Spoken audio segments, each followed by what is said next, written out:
Hello friend, स्वागत है आप सभी का अपने यूट्यूब चैनल आद्या स्टडी एकेडमी में। मैं आशा करती हूँ आप सभी बहुत अच्छे होंगे और अपनी तैयारी बहुत अच्छी तरीके से कर रहे होंगे। आज की क्लास हमारी सीटेट साइंस पेपर 2 की प्रैक्टिस सेट की 14th क्लास है। इसके पहले की क्लासेस की प्लेलिस्ट बना दी गई है, जहाँ पे सारी क्लासेस सीक्वेंस वाइज डली हैं। आप एक बार जाके प्लेलिस्ट में जितनी भी क्लास आपकी छुट्टी होंगी उनको कंप्लीट जरूर कर लीजिएगा, क्योंकि पिछली क्लासेस में हमने बहुत सारे साइंस के महत्वपूर्ण प्रश्नों की प्रैक्टिस की है, डिटेल में की है और कॉन्सेप्ट क्लियर करते हुए हमने प्रैक्टिस की है। तो पिछली क्लासेस आपके एग्जाम के लिए बहुत हेल्पफुल रहेंगी, इसलिए एक बार प्लेलिस्ट में जाके आपकी जितनी भी क्लासेस छुट्टी होंगी आप उनको कंप्लीट जरूर कर लीजिएगा। आज की इस क्लास में हम साइंस के कुछ महत्वपूर्ण प्रीवियस ईयर क्वेश्चन मेनली 2015 और 16 में पूछे गए साइंस के कुछ इंपॉर्टेंट प्रश्नों की प्रैक्टिस करने वाले हैं। उसके अलावा हम कुछ नए प्रश्नों की प्रैक्टिस भी करने वाले हैं, जो कि आपके एग्जाम में डायरेक्टली देखने को मिल सकते हैं। तो आप वीडियो में लास्ट तक जरूर बने रहिएगा। साथ ही आप सभी से रिक्वेस्ट भी है कि अगर आप चैनल पर नए हैं तो चैनल को सब्सक्राइब करके वीडियो को लाइक जरूर कर दीजिएगा। चलिए स्टार्ट करते हैं आज की इस क्लास को और देखते हैं आज का हमारा पहला प्रश्न क्या है। आज का हमारा पहला प्रश्न है कि दूध पिलाने के बाद नवजात शिशु द्वारा उल्टी में दही जैसा पदार्थ निकलता है, क्योंकि रेनिन एंजाइम दूध की केसिन प्रोटीन को कैल्शियम पैराकैसिनेट में बदल देता है, पेप्सिन एंजाइम दूध की केसिन प्रोटीन को कैल्शियम पैराकैसिनेट में बदल देता है, बच्चे की मुख की लार ग्रंथियां दूध को दही में बदल देती हैं, स्टार्च द्वारा दूध को कैल्शियम पैराकैसिनेट में बदल दिया जाता है। बताइए इस प्रश्न का करेक्ट आंसर क्या होगा। यहाँ पे पूछा गया है कि दूध पिलाने के बाद अगर आप किसी न्यू बॉर्न बेबी को ज़्यादा हिला डुला देते हैं तो वो उल्टी कर देता है, लेकिन जो उल्टी करता है तो दूध पिया है तुरंत अगर उल्टी करता है तब भी दही जैसा पदार्थ निकलता है। इसका मेन कारण क्या है? तो इसका कारण ये है कि जो न्यू बॉर्न बेबी होते हैं ना, उनके स्टमक में या उनके आमाशय में एक एंजाइम पाया जाता है, उसको हम क्या बोलते हैं? Renin enzyme. क्या बोलते हैं? Renin enzyme. तो न्यू बॉर्न बेबी के आमाशय में एक रेनिन एंजाइम पाया जाता है, जो कि दूध के केसिन प्रोटीन को, कौन से प्रोटीन को? केसिन प्रोटीन को बदल देता है कैल्शियम पैराकैसिनेट में। किस में बदल देता है? कैल्शियम पैराकैसिनेट में बदल देता है। इससे दूध जम के दही जैसे पदार्थ में बन जाता है और इसीलिए जो उल्टी होती है वो हमको दही जैसे दिखाई देती है। तो इस प्रश्न का करेक्ट आंसर क्या हो जाएगा? ऑप्शन नंबर फर्स्ट ही हो जाएगा। अगला प्रश्न है, एक समतल दर्पण पर प्रतिबिंब बनने के संबंध में निम्नलिखित में से कौन से कथन सत्य है? यह सीटेट फरवरी 2016 में पूछा गया प्रश्न है। प्रतिबिंब का आकार वस्तु के आकार से बड़ा होता है, प्रतिबिंब वस्तु की दूरी के समान दूरी पर बनती है, प्रतिबिंब पार्श्व प्रतिलोमित बनती है, यह प्रतिबिंब आभासी होती है। बताइए प्रतिबिंब की स्थिति कैसी होती है, उसका नेचर कैसा होता है। यहाँ पे कूट दिया है बी सी डी सही है या ए सी डी सही है या केवल डी सही है या ए बी सी सही है। बताइए इस प्रश्न का करेक्ट आंसर क्या होगा। तो आप अगर समतल दर्पण यानी प्लेन मिरर के बारे में पढ़ें तो जो समतल दर्पण होता है, समतल दर्पण में वस्तु की दूरी और प्रतिबिंब की दूरी हमेशा बराबर होती है। यहाँ पे 3-4 चीजें होती हैं जो आपको पढ़नी रहती हैं। एक आप पढ़िए वस्तु की दूरी और वस्तु की ऊंचाई। ये मान लीजिए वस्तु है एक, ठीक है, इसकी ऊंचाई कितनी है? 2 फीट है। तो इसका जो प्रतिबिंब बनेगा वो भी कितने का बनेगा? 2 फीट का ही बनेगा। यानी जितनी ऊंची वस्तु होगी उतना ही ऊंचा प्रतिबिंब बनेगा समतल दर्पण में। ठीक है, ये क्या है? ये एक समतल दर्पण है। ठीक है, अब ये जो वस्तु है ये मान लीजिए दर्पण से 3 मीटर की दूरी पर स्थित है, तो जो प्रतिबिंब बनेगा वो भी कितना बनेगा? 3 मीटर दूरी पर बनेगा। यानी वस्तु की जितनी ऊंचाई होगी प्रतिबिंब की ऊंचाई भी उतनी ही होगी। वस्तु की ऊंचाई प्रतिबिंब की ऊंचाई समतल दर्पण में समान होती है, और वस्तु से समतल दर्पण की दूरी और प्रतिबिंब से समतल दर्पण की दूरी भी आपस में क्या होती है? बराबर होती है। जो प्रतिबिंब बनता है वो हमेशा सीधा बनता है, यानी अगर इस व्यक्ति या वस्तु का सर ऊपर की ओर है तो जो प्रतिबिंब बनेगा उसका भी सर ऊपर की ओर होगा। बस क्या होता है, ये पार्श्व प्रतिलोमित यानी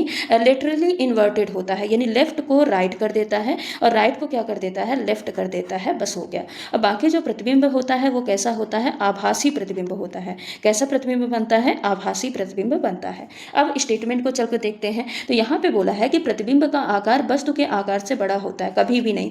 जितना बड़ा प्रतिबिंब होता है, जितना बड़ी वस्तु होती है उतना ही बड़ा प्रतिबिंब बनता है। यहाँ पे बड़ा आकार का प्रतिबिंब नहीं बनता, तो ए तो गलत हो जाएगा। ठीक है, बी है प्रतिबिंब वस्तु की दूरी, प्रतिबिंब वस्तु की दूरी के समान दूरी पर बनता है। तो ये बिल्कुल सही है कि समतल दर्पण से वस्तु की दूरी जितनी होती है प्रतिबिंब की दूरी भी समतल दर्पण से उतनी ही होती है। अभी हम 3 मीटर और 3 मीटर का एग्जाम्पल देके यहाँ पे देख चुके हैं, तो बी तो बिल्कुल करेक्ट है। सी है प्रतिबिंब पार्श्व प्रतिलोमित होता है, तो सही है।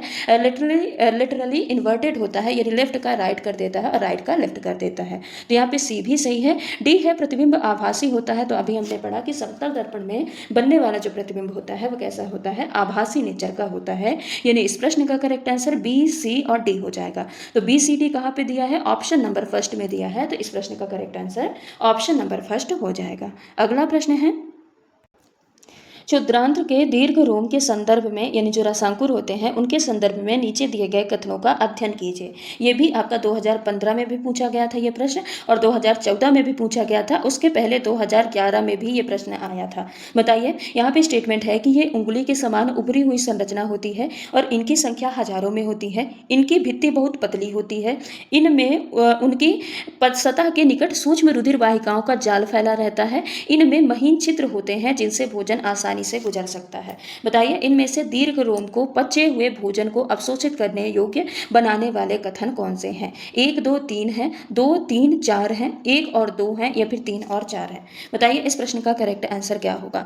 कुल मिला के यहाँ पे पूछा गया है किसके बारे में, स्मॉल इंटेस्टाइन के विलाई के बारे में। किसके बारे में पूछा गया है, स्मॉल इंटेस्टाइन में जो विलाई प्रेजेंट होता है उसके बारे में पूछा गया है। तो स्मॉल इंटेस्टाइन में उसके अंदरूनी सतह में एक रोमे जैसी ऐसी संरचना पाई जाती है जिसको हम क्या बोलते हैं, दीर्घ रोम रसांकुर, या फिर इसको हम विलाई के नाम से जानते हैं। और विलाई का मेन काम क्या होता है, विलाई का मेन काम होता है कि जो भोजन पचा है, पचे हुए भोजन का अवशोषण करना। क्या करना, अवशोषण करना। इसमें जितने भी पोषक तत्व मौजूद हैं, पोषक तत्वों को अवशोषित करने का काम किसका होता है, विलाई का होता है। ठीक है, पोषक तत्व जो मौजूद होते हैं भोजन में, पचे हुए भोजन में, उनको अवशोषित करने का काम विलाई का होता है। अब एक स्टेटमेंट को देखिए। यहाँ पे देखिए, ये उंगली के समान उभरी हुई संरचना होती हैं और इनकी संख्या हजारों में होती है। बिल्कुल सही है, ये उंगली के समान उभरी हुई संरचना होती हैं और ये हजारों की संख्या में पाई भी जाती हैं। इनकी भित्ति बहुत पतली होती है, इनकी भित्ति सच में बहुत पतली होती है, और पतले होने का कारण ये होता है ताकि ये आसानी से भोजन के पोषक तत्वों को अवशोषित कर सकें। इसीलिए जो विलाई होती हैं इनकी भित्तियां बहुत पतली होती हैं। तीसरा है, इनमें उनकी सतह के निकट सूक्ष्म रुधिर वाहिकाओं का जाल फैला रहता है। तो ये भी सही है, इनके अंदर बहुत सारी महीन रक्त वाहिकाएं होती हैं जो कि पोषक तत्व को पूरे शरीर तक पहुंचाने का काम करती हैं। ये करती क्या है, तो ये जो पोषक तत्व अवशोषित किया जाता है ना, इनको पोषक तत्व को पूरे शरीर में पहुंचाने का काम करती हैं। क्या करती हैं, पूरे शरीर में पहुंचाने का काम करती हैं। तो यहाँ पे फर्स्ट भी सही है, सेकंड भी सही है और थर्ड भी सही है, लेकिन फोर्थ यहाँ पे गलत है। फोर्थ क्या दिया है कि इसमें महीन छिद्र होते हैं जिसमें भोजन आसानी से गुजर सकता है, जबकि इसमें महीन छिद्र नहीं होते हैं और न ही ये भोजन को गुजरने का काम करते हैं। तो इस प्रश्न का करेक्ट आंसर फर्स्ट, सेकंड और थर्ड हो जाएगा। फर्स्ट, सेकंड, थर्ड है किस ऑप्शन में, ऑप्शन नंबर फर्स्ट में है। तो इस प्रश्न का correct answer option number first हो जाएगा। अगला प्रश्न है, निम्न कथनों पर विचार कीजिए। अम्ल एवं क्षार दोनों सभी सूचकों के रंग को परिवर्तित कर देते हैं। यदि कोई सूचक क्षार के साथ रंग परिवर्तन दर्शाता है तो वह अम्ल के साथ रंग परिवर्तन नहीं दर्शाएगा। यदि कोई सूचक अम्ल के साथ रंग परिवर्तन दर्शाता है तो वह क्षार के साथ रंग परिवर्तन नहीं दर्शाएगा। अम्ल एवं क्षार में रंग परिवर्तन सूचक के प्रकार पर निर्भर करता है। निम्न में से कौन सा कथन सही है, ए और डी, केवल डी, बी और सी, या फिर उपरोक्त सभी? बताइए इस प्रश्न का करेक्ट आंसर क्या होगा। तो यहाँ पे एक टर्म आ रहा है सूचक या फिर इंडिकेटर। तो सूचक क्या होते हैं, सूचक वो पदार्थ होते हैं या इंडिकेटर वो पदार्थ होते हैं जो कि ये बताते हैं कि कोई भी पदार्थ अम्ल है या फिर क्षार है। अब ये बताते कैसे हैं, तो ये रंग परिवर्तन करके, रंग में चेंजेस लाके, परिवर्तन लाके ये बताते हैं कि कोई भी पदार्थ अम्ल है या फिर क्षार है। जैसे कि लिटमस है, हल्दी है, ये क्या होते हैं, ये एक प्रकार के सूचक होते हैं। हल्दी है, फिनोप्थलीन है, मिथाइल ऑरेंज, ये सारे क्या होते हैं, एक प्रकार के सूचक होते हैं और ये अम्ल और क्षार के साथ अलग अलग रंग के क्रिया करके दिखाई देते हैं। अब यहाँ पे आप स्टेटमेंट में आइए, कथन यहाँ पे दिया है पहला कि अम्ल एवं क्षार दोनों सभी सूचकों के साथ रंग परिवर्तित करते हैं। क्या ये सही है? बिल्कुल सही नहीं है, गलत है। क्यों? क्योंकि अम्ल और क्षार जरूरी नहीं है कि हर सूचक के साथ रंग परिवर्तन करें, क्योंकि अम्ल को देखिए, अम्ल हल्दी के साथ कभी भी रंग परिवर्तन नहीं करता। हल्दी पीली है तो अम्ल डालने पे भी ये पीली कलर की ही बनी रहती है। ऐसे ही फिनोप्थलीन अम्ल के साथ रंगहीन हो जाता है, कोई भी कलर नहीं देता। तो जरूरी नहीं है कि अम्ल और क्षार हर सूचक के साथ रंग को परिवर्तित करें।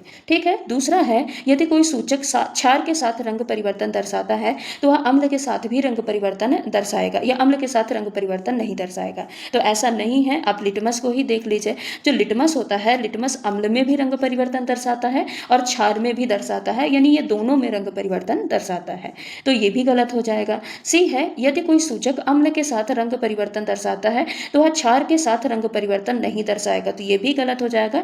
लिटमस इसके एग्जाम्पल में भी आ जाएगा कि लिटमस अम्ल और क्षार दोनों के साथ रंग परिवर्तन यहाँ पे दर्शाता है, तो सी भी क्या हो जाएगा, गलत। डी है अम्ल एवं क्षार में रंग परिवर्तन सूचक के प्रकार पे निर्भर करता है, ये बिल्कुल करेक्ट है, ये बिल्कुल करेक्ट है, क्योंकि अम्ल और क्षार ये जो रंग परिवर्तन दर्शाते हैं ना, तो ये सूचक के प्रकार पे डिपेंड करता है। जैसे हल्दी अलग रंग परिवर्तन दर्शाएगा, अम्ल में नहीं दर्शाएगा लेकिन क्षार में दर्शाएगा। मिथाइल ऑरेंज अलग रंग परिवर्तन दर्शाएगा, लिटमस अलग रंग परिवर्तन दर्शाएगा, ठीक है। जो फेनोल्फथलीन है ये अलग रंग परिवर्तन दर्शाएगा। यानी ये सूचक के इंडिकेटर के प्रकार पे डिपेंड करता है कि अम्ल और क्षार कैसे रंग परिवर्तन दर्शा रहे हैं। तो यहाँ पे डी जो स्टेटमेंट है ये बिल्कुल करेक्ट हो जाएगा। और डी किसमें दिया है, ऑप्शन नंबर सेकेंड केवल डी दिया है, तो इस प्रश्न का correct answer option number second हो जाएगा। अगला प्रश्न है, दिए गए कथनों को पढ़िए तथा सही विकल्प को चुनिए। यह भी सीटेट फरवरी 2016 में पूछा गया प्रश्न है। कथन यहाँ पे दिया है कि भारी अनाज से भूसा ओसाई द्वारा अलग किया जाता है, विभिन्न आकार के कणों के मिश्रण को चालन व निस्यंदन प्रक्रिया द्वारा अलग किया जाता है। यहाँ पे कूट दिया है, कथन बी सत्य है लेकिन कथन ए असत्य है। ए और बी दोनों असत्य हैं, ए तथा बी दोनों सत्य हैं, या ए सत्य है और बी असत्य है। बताइए इस प्रश्न का करेक्ट आंसर क्या होगा। ठीक है, तो यहाँ पे पहला स्टेटमेंट जो कथन दिया है कि भारी अनाज को भूसा, भारी अनाजों से जो भूसा होता है इसको ओसाई द्वारा अलग किया जाता है, तो ये बिल्कुल करेक्ट है। ओसाई में क्या करते हैं, जब हवा चलती रहती है ना, या फिर किसी पंखे के सामने अनाज को गिराते हैं, अनाज को गिराएंगे तो जो भारी कण होते हैं, यानी भारी में क्या होगा, अनाज होगा, तो अनाज वहीं पे जमीन में गिर जाता है। जबकि जो भूसा होता है, भूसा कैसा होता है, हल्का होता है, तो भूसा क्या होता है, हवा चलने की वजह से ये उड़ जाता है। इस वजह से हम अनाज और भूसा को अलग कर पाते हैं, और ये मेथड क्या कहलाती है, तो ये मेथड कहलाती है ओसाई।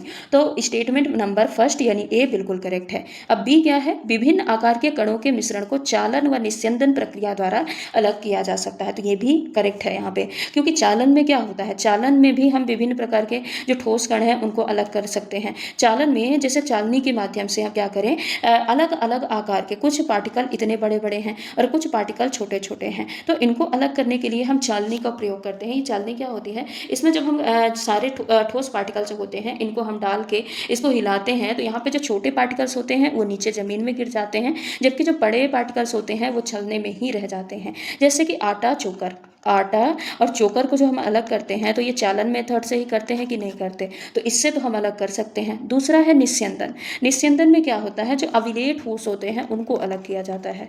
अविलेय ठोस जो होते हैं इनको अलग करने के मेथड को हम क्या बोलते हैं, निस्यंदन या फिर फिल्ट्रेशन इसको बोला जाता है। इसमें क्या है, जैसे द्रव है, जैसे मान लीजिए पानी और रेत, पानी और रेत, पानी और रेत को हमको अलग करना है तो हम फिल्ट्रेट कर देंगे, यानी किसी भी छन्नी से हम उसको छान देंगे, तो पानी क्या है, लिक्विड है, इसके पार्टिकल्स बहुत छोटे छोटे होते हैं, तो ये नीचे गिर जाएगा, जबकि रेत उस छन्नी में रहा आएगा। तो कुल मिला के विभिन्न आकार के कणों के मिश्रण को हम चालन और निस्यंदन प्रक्रिया द्वारा अलग कर सकते हैं। तो यहाँ पे ए भी सही है स्टेटमेंट, बी भी सही है, तो इस प्रश्न का correct answer option number third हो जाएगा कि कथन ए तथा कथन बी दोनों ही सत्य हैं। अगला प्रश्न है, यदि समुद्र तल में रहने वाला कोई व्यक्ति ऊंचे पहाड़ों पर जाकर रहने लगे तो क्या होगा। उसके रुधिर में हीमोग्लोबिन की मात्रा बढ़ जाएगी, उसके रुधिर में हीमोग्लोबिन की मात्रा कम हो जाएगी, उसके शरीर में जल का सांद्रण अधिक हो जाएगा, उसके शरीर में जल का सांद्रण कम हो जाएगा। बताइए इस प्रश्न का करेक्ट आंसर क्या होगा। ये बोला गया है कि अगर समुद्र तल में कोई व्यक्ति रह रहा, वो अचानक से जाके ऊंचे पहाड़ों में रहने लग जाएगा तो क्या होगा। तो सबसे पहले आप दाब को समझिए, वायुमंडलीय दाब कैसे लगता है। अब ये क्या है, ये समुद्री तल है, ठीक है, फिर इसके ऊपर क्या आ जाएगा, लैंड एरिया आ जाएगा, फिर इसके ऊपर आ जाएगा पहाड़। अब देखिए वायुमंडलीय परतें कैसे काम करती हैं। अब यहाँ से वायुमंडलीय परतें स्टार्ट हो रही, ठीक है, अब गिन के यहाँ पे हम नहीं बना रहे हैं, बस ऐसे ही अपने से आपको समझाने के लिए वायुमंडलीय परतें यहाँ पे हम बना रहे हैं, ठीक है। ये क्या है, ये क्या है, ये वायुमंडलीय परतें हैं, ठीक है। अब देखिए यहाँ पे एक व्यक्ति रह रहा है उसका नाम है ए, यहाँ पे एक व्यक्ति रह रहा है उसका नाम है बी, और यहाँ पे एक व्यक्ति रह रहा है उसका नाम है सी, ठीक है। ये तीन अलग अलग व्यक्ति यहाँ पे रह रहे हैं। अब देखिए जो ए है इस पे वायुमंडलीय दबाव कम लगेगा या ज़्यादा लगेगा, तो इस पे वायुमंडलीय दबाव सबसे ज़्यादा लगेगा, क्योंकि इसमें 1 2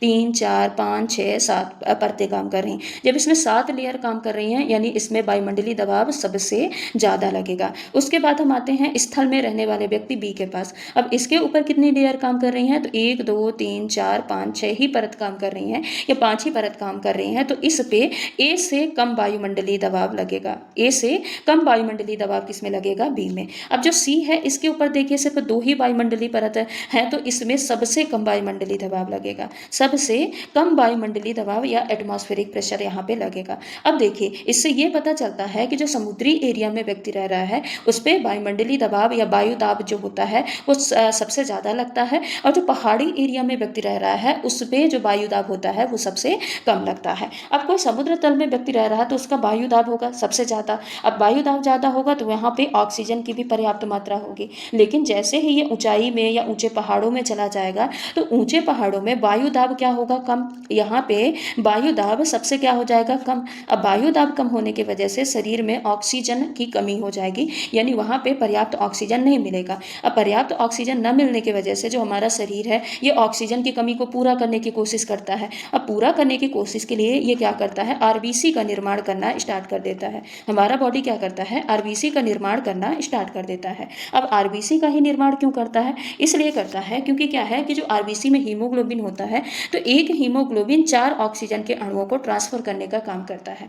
अब पहाड़ों में जो व्यक्ति रह रहा है, पहाड़ों में जो व्यक्ति गया है तो उसके पास ऑक्सीजन ही कम है, तो हीमोग्लोबिन बैठा रहेगा कि भाई जब 4 ऑक्सीजन आ जाएंगे तभी हम अपनी गाड़ी स्टार्ट करेंगे। तो ऐसा ट्रैफिक सोर्स ना हो, तो इसलिए बॉडी क्या करती है, आरबीसी ज़्यादा से ज़्यादा आरबीसी का निर्माण करने लग जाती है। तो जब ज़्यादा आरबीसी होंगे तो एक हीमोग्लोबिन को बोला जाएगा कि भाई तुम एक ऑक्सीजन पा रहे ना, तो एक ही ऑक्सीजन को ले जाओ बॉडी में ट्रांसफर करो। दूसरा हीमोग्लोबिन आ जाएगा, वो दूसरे ऑक्सीजन को ले आएगा। तो ऐसे क्या होता है, आरबीसी की संख्या बढ़ती है, आरबीसी की संख्या बढ़ने की वजह से हीमोग्लोबिन की संख्या भी बढ़ जाती है या हीमोग्लोबिन की मात्रा बढ़ जाती है। तो अगर समुद्र तल में रहने वाला कोई व्यक्ति ऊंचे पहाड़ों पर जाकर रहने लगता है तो उसके रुधिर में हीमोग्लोबिन की मात्रा बढ़ जाती है। तो इस प्रश्न का correct answer option number first हो जाएगा। अगला प्रश्न है, द्रव्यमान संख्या प्रदर्शित नहीं करती है, प्रोटॉन की संख्या प्लस न्यूट्रॉन की संख्या, परमाणुओं की संख्या प्लस न्यूट्रॉन की संख्या, इलेक्ट्रॉन की संख्या प्लस न्यूट्रॉन की संख्या या पॉजिट्रॉन की संख्या प्लस एंटी प्रोटॉन की संख्या।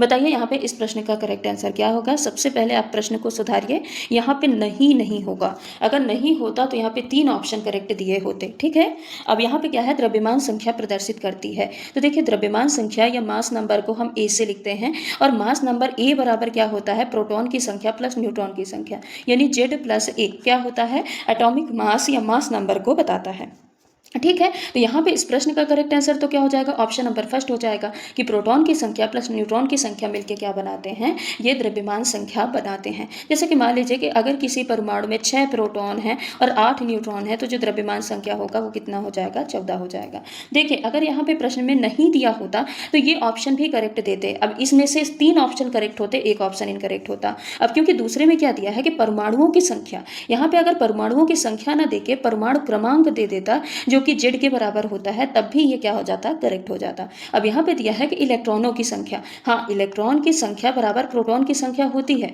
इलेक्ट्रॉन की संख्या बराबर प्रोटॉन की संख्या होती है, लेकिन ये किस में होती है, जब तत्व कैसा हो, उदासीन हो, कैसा हो, उदासीन हो। लेकिन यहाँ पे प्रश्न में कंफर्म लिखा नहीं है कि जो द्रव्यमान संख्या पूछ रहा है ये उदासीन के लिए भी लागू हो रहा कि नहीं। अगर ऐसा होता यहाँ पे कुछ, यहाँ पे ये जो स्टेटमेंट है ये करेक्ट दिया होता, तब हम जाके ऑप्शन नंबर 4 लगाते, पॉजिट्रॉनों की संख्या एंटी प्रोटॉनों की संख्या। तो ऐसा नहीं है, यहाँ पे 3 ऑप्शन जो है वो इनकरेक्ट दिए हैं, एक करेक्ट दिया है, इसीलिए इस प्रश्न को हमने कर लिया है कि द्रव्यमान संख्या प्रदर्शित करती है प्रोटॉन की संख्या प्लस न्यूट्रॉन की संख्या को। अगला प्रश्न है, लेग्यूमिनेसी कुल के पौधों की जड़ों की ग्रंथियों में पाई जाने वाला सहजीवी जीवाणु कौन सा है, नॉनस्टॉक, राइजोबियम, लाइसोजाइम या फिर एस्परजिलस। बताइए इस प्रश्न का करेक्ट आंसर क्या होगा। तो जो लेग्यूमिनेसी कुल के पौधे होते हैं, लेग्यूमिनेसी कुल के पौधे मतलब क्या होते हैं, दलहनी पौधे। जितने भी दलहनी पौधे होते हैं इनकी जड़ों में छोटी छोटी ग्रंथियाँ पाई जाती हैं, यानी छोटे छोटे रूट नोड्यूल्स पाए जाते हैं। अब जो ये रूट नोड्यूल्स होते हैं, रूट नोड्यूल्स में एक जीवाणु पाया जाता है, उस जीवाणु को बोलते हैं हम राइजोबियम। क्या बोलते हैं, राइजोबियम बैक्टीरिया पाया जाता है जो कि सहजीवी रूप से रहता है। सहजीवी रूप से मतलब क्या है कि ये भी पेड़ को लाभ पहुंचाता है और पेड़ भी इसको रहने के लिए सहारा देते हैं। अब ये जो राइजोबियम होता है इसका मेन काम क्या होता है, जो वायुमंडल में नाइट्रोजन है ना, एटमॉस्फेरिक नाइट्रोजन है, पौधे इसका सीधा उपयोग नहीं कर सकते हैं। तो राइजोबियम इसको, ये जो नाइट्रोजन है, वायुमंडलीय नाइट्रोजन है, इसको उपयोगी नाइट्रोजन यौगिक में बदलने में क्या करता है, सहायता करता है। तो ये क्या करेगा, उपयोगी नाइट्रोजन यौगिक में बदल देगा जिसको हम क्या बोलते हैं, जिसको हम बोलते हैं नाइट्रोजन स्थिरीकरण। क्या बोलते हैं, नाइट्रोजन स्थिरीकरण बोलते हैं। और ये जो नाइट्रोजन होता है ये प्लांट के लिए उपयोगी होता है और प्लांट इसका उपयोग कर लेते हैं। बाकी नॉस्टॉक क्या है, नॉस्टॉक ए नाइट्रोजन स्थिरीकरण करने वाला साइनोबैक्टीरिया है, लेकिन ये लेग्यूमिनेसी कुल के जो पौधे होते हैं उनमें नहीं पाया जाता है, उनके जड़ ग्रंथियों में नहीं पाया जाता। लाइसोजाइम ये एक एंजाइम है और एस्पार्जिलस क्या है, ये एक प्रकार का कवक है। तो इस प्रश्न का correct answer option number second हो जाएगा। अगला प्रश्न है, आहारी रेसे हैं, ये सीटेड जनवरी 2012 में पूछा गया प्रश्न है। कोलेजन रेशों से बनते हैं, प्रोटीन से बनते हैं, रुक्षांश भी कहलाते हैं, या सेलुलोज और प्रोटीन से बनते हैं। बताइए आहारी रेसे क्या होते हैं। तो इसका करेक्ट आंसर क्या है, ऑप्शन नंबर थर्ड है। और ये करेक्ट आंसर ये ऑफिशियल आंसर की जो है उसके आधार पे और क्या है एनसीईआरटी के आधार पे। एनसीईआरटी 6th क्लास में भोजन के घटक यानी कॉम्पोनेंट ऑफ फूड के अनुसार ये बोला गया है कि जो आहारी रेसे होते हैं इनको रुक्षांश के नाम से भी जाना जाता है।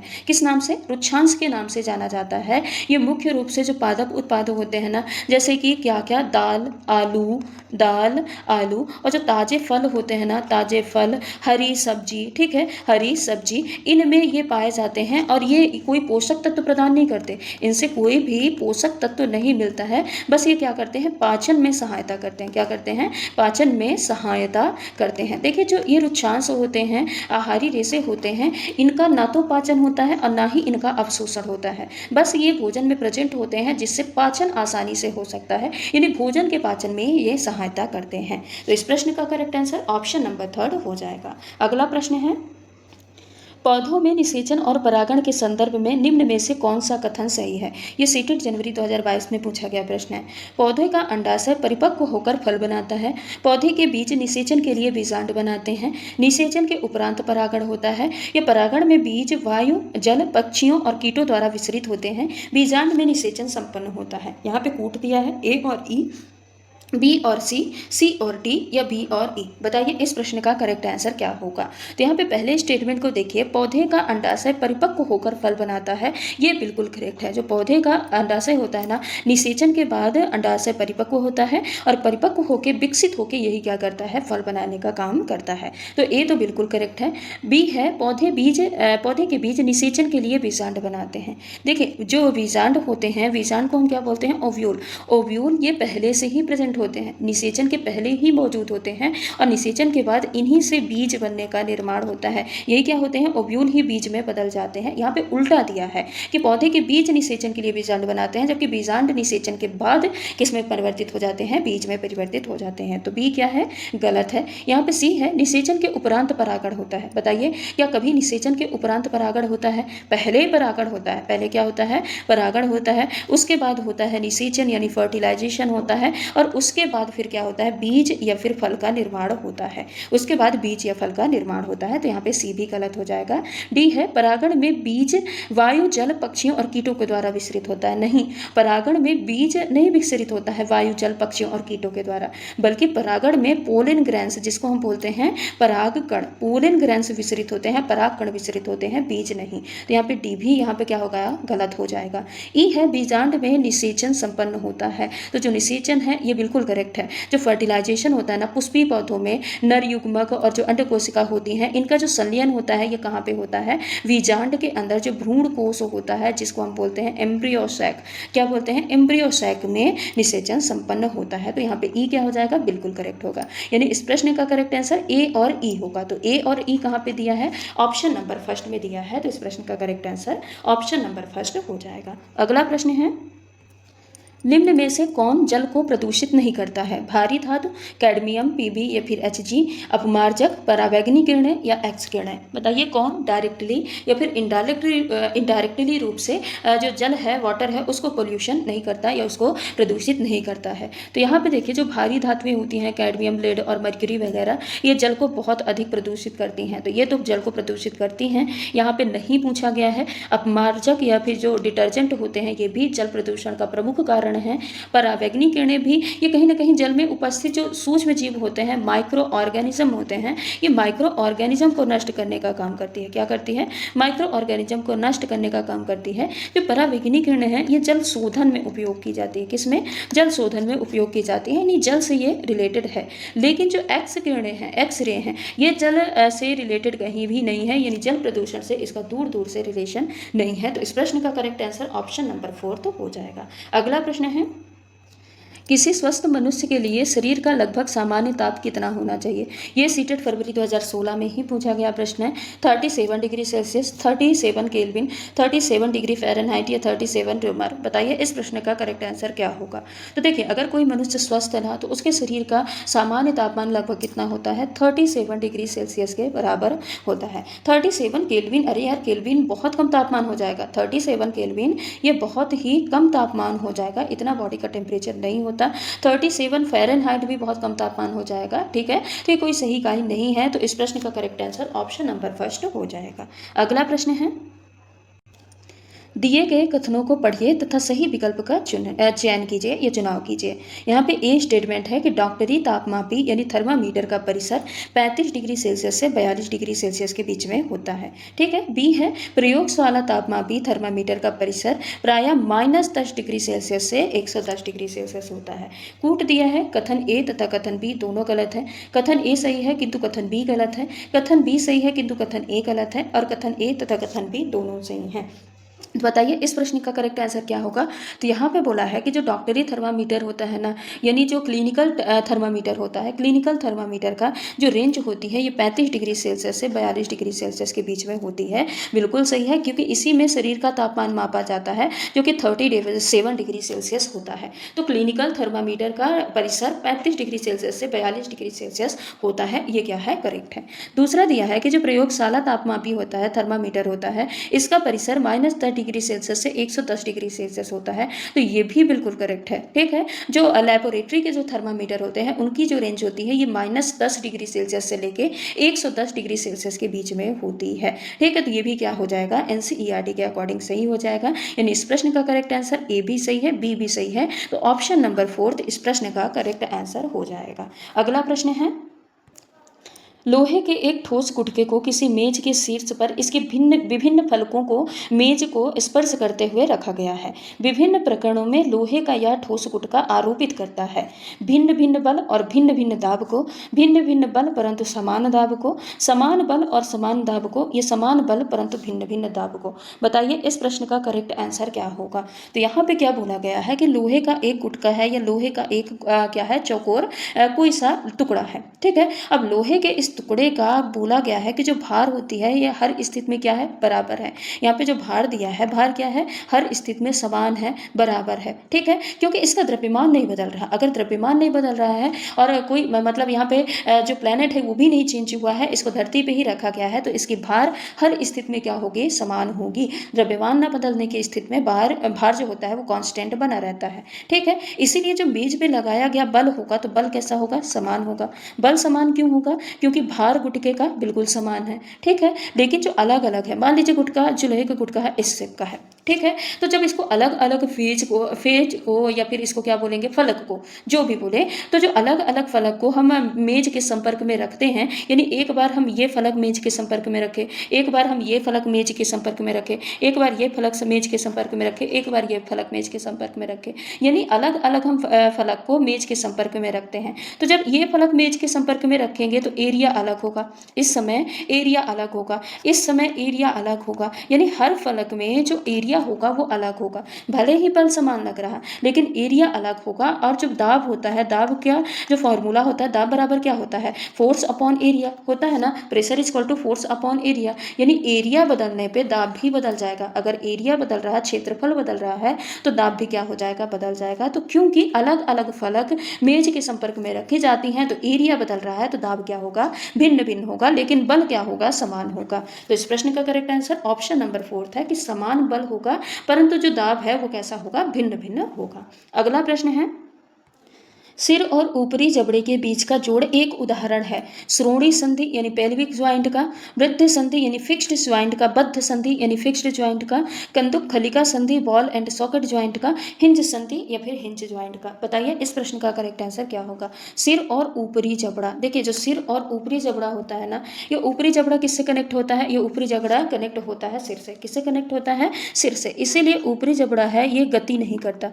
ऊपरी जबड़े में गति नहीं पाई जाती, यानी ये अचल होता है। जब इसमें गति नहीं पाई जाती, यहाँ पे जो ज्वाइंट भी होगा वो भी इमूवेबल होगा यानी फिक्स होगा। तो इस प्रश्न का correct answer option number second बद्ध संधि या फिर फिक्स्ड ज्वाइंट हो जाएगा। ठीक है, बाकी जो कंदुक खलिका संधि है ये बॉल एंड सॉकेट ज्वाइंट कहाँ पे पाया जाता है, यहाँ पे एक सॉकेट जैसा होता है और बॉल आके फिक्स रहता है, तो इस ज्वाइंट को हम क्या बोलते हैं, बॉल एंड सॉकेट ज्वाइंट बोलते हैं। और ये कहाँ पे होता है, तो ये होता है कंधा में और कूल्हा में। कहाँ पे होता है, कंधा और कूल्हा में जो होने वाला ज्वाइंट है उसको हम क्या बोलते हैं, कंदुक खलिका संधि बोलते हैं। हिंज संधि या हिंज ज्वाइंट कहाँ पे होता है, तो ये कोहनी और घुटना में होता है। कहाँ पे होता है, कोहनी और घुटने में जो संधि होती है उसको हम हिंज संधि बोलते हैं। बाकी इस प्रश्न का correct answer option number second होगा। अगला प्रश्न है, वे स्पीशीज जिनमें परमाणु क्रमांक तथा परमाणु द्रव्यमान संख्या दोनों ही भिन्न भिन्न हो परंतु न्यूट्रॉन की संख्या समान हो, वो क्या कहलाती है। बताइए, समस्थानिक, समभारिक, सम न्यूट्रॉनिक या फिर सम इलेक्ट्रॉनिक। इस प्रश्न का करेक्ट आंसर क्या होगा। यहाँ पे बोला है कि परमाणु क्रमांक जेड जो है वो समान है, ए है ये भी जो परमाणु क्रमांक जेड है ये भी भिन्न है, परमाणु द्रव्यमान संख्या ये भी भिन्न है, लेकिन न्यूट्रॉन की संख्या समान है। तो न्यूट्रॉन की संख्या समान होने की वजह से इसको हम क्या बोलते हैं, सम न्यूट्रॉनिक बोलते हैं। क्या बोलते हैं, सम न्यूट्रॉनिक। अब देखिए यहाँ पे समस्थानिक क्या होते हैं, ऐसे तत्व जिनका जो परमाणु क्रमांक है यानी जेड समान होता है, परमाणु क्रमांक समान होता है लेकिन द्रव्यमान संख्या यानी ए क्या होता है, अलग अलग होता है, इसको हम क्या बोलते हैं, समस्थानिक बोलते हैं। जैसे कार्बन 12, कार्बन 14, यहाँ पे देखिए जेड क्या है यानी परमाणु क्रमांक 6 ही दोनों का है, लेकिन अगर हम द्रव्यमान संख्या की बात करें तो एक का 12 है, एक का 14 है। ठीक है, एक का 12 है और एक का क्या है, 14 है, जिसको हम क्या बोलते हैं, समस्थानिक बोलते हैं। वहीं पे समभारिक समस्थानिक का जस्ट ऑपोजिट होता है। यहाँ पे जो द्रव्यमान संख्या होती है ये समान होती है, लेकिन जो परमाणु क्रमांक होता है जेड है ये क्या होता है, अलग अलग होता है। ये क्या होता है, अलग अलग यानी डिफरेंट डिफरेंट होता है, तो इसको हम क्या बोलते हैं, समभारिक। द्रव्यमान यानी भार, और भार जिसमें बराबर हो वो क्या कहलाएगा, समभारिक कहलाएगा। सम न्यूट्रॉनिक हम देख ही लिए कि न्यूट्रॉन की संख्या यहाँ पे समान होती है। वहीं पे सम इलेक्ट्रॉनिक क्या होती है, ऐसे परमाणु जिनमें इलेक्ट्रॉनों की संख्या समान हो, जिनमें इलेक्ट्रॉनों की संख्या समान होगी उनको हम क्या बोलेंगे, सम इलेक्ट्रॉनिक बोलेंगे। बाकी इस प्रश्न का correct answer option number third हो जाएगा। अगला प्रश्न है, कोलाइड विलयन है एक समांगी मिश्रण के कणों का आकार यानी कोलाइड विलयन के कणों का आकार 1 nm से कम होता है तथा कणों को छनन विधि द्वारा पृथक किया जा सकता है। अस्थायी होता है या कणों का आकार 1 से लेकर 100 nm के बीच में होता है तथा कणों को अपकेंद्रीकरण तकनीकी द्वारा पृथक किया जा सकता है। बताइए कोलाइडी विलयन के बारे में इनमें से कौन सा विकल्प बिल्कुल सही है। तो देखिए कोलाइडी विलयन एक समांगी मिश्रण होता है कि नहीं होता, बिल्कुल नहीं होता। कोलाइडी विलयन कैसा होता है, विषमांगी मिश्रण होता है। देखिए ये देखने में तो समांगी लगता है लेकिन ये वास्तव में कैसा होता है, हेट्रोजीनस होता है, विषमांगी मिश्रण होता है। तो फर्स्ट क्या है, गलत है। सेकंड है कि कोलाइडी विलयन के कणों का आकार 1 nm से कम होता है तथा कणों को छनन विधि द्वारा पृथक किया जा सकता है। अगर इनके कणों का आकार 1 nm से कम होता तो इसको हम क्या बोलते हैं, इसको हम ट्रू सोल्यूशन बोलते हैं। क्या बोलते हैं, ट्रू सोल्यूशन बोलते हैं, इसको हम कोलाइडी विलयन नहीं बोलते। तो यहाँ पे ऑप्शन नंबर सेकंड भी क्या हो जाएगा, गलत हो जाएगा, क्योंकि जो कोलाइडी विलयन होते हैं ना इनको हम सामान्य छानने की विधि से कोलाइडी कण को अलग नहीं कर सकते हैं। ये अस्थायी होता है तो ये भी यहाँ पे क्या है, गलत ऑप्शन है, क्योंकि अपेक्षाकृत कैसे होते हैं, स्थायी होते हैं, अस्थायी नहीं होते हैं। और इसके जो कण हैं ये आसानी से नीचे नहीं बैठते हैं। ठीक है, इसके कण आसानी से नीचे तली में नहीं बैठते हैं।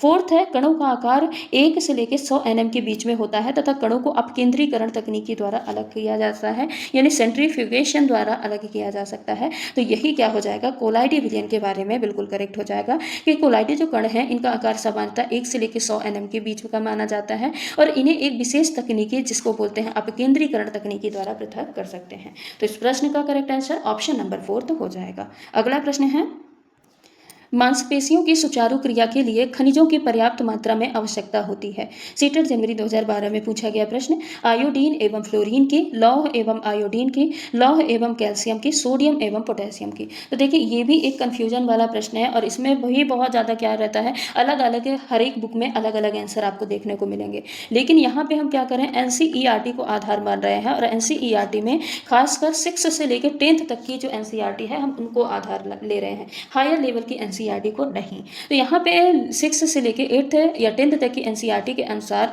जो मांसपेशियों को सुचारू रूप से चलाने के लिए खनिज आवश्यक है वो कौन सा है, वो लोहा एवं कैल्शियम है। देखिए यहाँ पे दिया गया है, जो एनसीईआरटी में दिया गया है कि जो लोहा होता है ना, कौन सा लोहा, ये क्या करता है, ये लोहा मांसपेशियों की जो कोशिकाएं होती हैं इसमें ऑक्सीजन को स्टोर करने के लिए, किसको, ऑक्सीजन को स्टोर करने के लिए, संचित रखने के लिए एक प्रोटीन का निर्माण करता है जिसको हम बोलते हैं मायोग्लोबिन प्रोटीन। कौन सा प्रोटीन बोलते हैं, मायोग्लोबिन प्रोटीन बोलते हैं। इसका निर्माण करता है और इसके निर्माण के लिए आयरन की बहुत ही आवश्यकता होती है। और मांसपेशियां जो होती हैं उनको लगातार काम करने के लिए ऑक्सीजन की आवश्यकता होती है। इसीलिए बोलते हैं कि मांसपेशियों को सुचारू रूप से क्रिया करने के लिए लौह तत्व की आवश्यकता बहुत अधिक होती है। उसके अलावा ये माना गया है कि जो कैल्शियम होता है ना, कैल्शियम क्या करता है, मांसपेशियों का जो संकुचन होता है, संकुचन को स्टार्ट करता है। संकुचन जो होता है, संकुचन प्रक्रिया होती है, कॉन्ट्रैक्शन होता है, मसल्स कॉन्ट्रैक्शन, इसकी शुरुआत कैल्शियम आयनों के कारण ही होती है। अगर कैल्शियम आयन होंगे तो बिना कैल्शियम आयन के मांसपेशियां हिल भी नहीं सकती। तो इसीलिए इस प्रश्न का करेक्ट आंसर ऑप्शन नंबर 3 होगा, लौह और कैल्शियम, क्योंकि लौह और कैल्शियम मिलकर मांसपेशियों को काम करने के लिए या सुचारू रूप से क्रिया करने के लिए आवश्यक होती हैं। ठीक है, अगला प्रश्न है, भारत के शक्ति खंड में ऊर्जा स्रोत के भाग का सही क्रम क्या है, तापीय, जलीय, आणविक, वायु, तापीय, आणविक, जलीय, वायु, जलीय, आणविक, तापीय, वायु या आणविक, जलीय, वायु, तापीय। बताइए इस प्रश्न का करेक्ट आंसर हो जाएगा कौन सा, ऑप्शन नंबर 1। यहाँ पर शक्ति खंड से आशा है कि विद्युत उत्पादन में जो विभिन्न ऊर्जा स्रोत हैं इनका योगदान कितना है, तो सबसे ज़्यादा तापीय का है, फिर जलीय का है, फिर आणविक का है, फिर वायु का है। अगला प्रश्न है, महाराष्ट्र में कोयना क्षेत्र के निकट भविष्य में अधिक भूकंप प्रभावित होने की संभावना है, इसका क्या कारण है। कोयना बांध एक पुराने भ्रंशस्थल पर अवस्थित है, कोयना बांध एक ज्वालामुखी पर अवस्थित है, कोयना बांध एक बाढ़ प्रभावित क्षेत्र है या उपरोक्त में से कोई नहीं। तो जो कोयना बांध है ना, एक ये पुराने भ्रंशस्थल पर स्थित है, इसीलिए यहाँ पे भूकंप आने की संभावना बहुत ही अधिक है। तो इस प्रश्न का करेक्ट आंसर ऑप्शन नंबर 1 होगा। तो ये रहे आज के कुछ हमारे महत्वपूर्ण प्रश्न जिनको हमने डिटेल से पढ़ा है, हर एक प्रश्न को समझते हुए पढ़ा है कि इनसे और कैसे भी प्रश्न आपके एग्जाम में बन सकते हैं और अगर बनेंगे तो आप उसको आसानी से कैसे कर सकते हैं। तो आप वीडियो को लास्ट तक अच्छे से ईमानदारी के साथ नोट डाउन करते हुए जरूर देखिएगा। चलिए आज की इस क्लास को हम यहीं पे समाप्त करते हैं, मिलते हैं अगली क्लास में। तब तक के लिए अगर आप चैनल पर नए हैं तो चैनल को सब्सक्राइब कर लीजिएगा, वीडियो को लाइक कर दीजिएगा, साथ ही बेल आइकन को भी हिट कर दीजिएगा ताकि कोई भी अपडेट हो तो उसका नोटिफिकेशन आप तक सबसे पहले पहुंच पाए। धन्यवाद।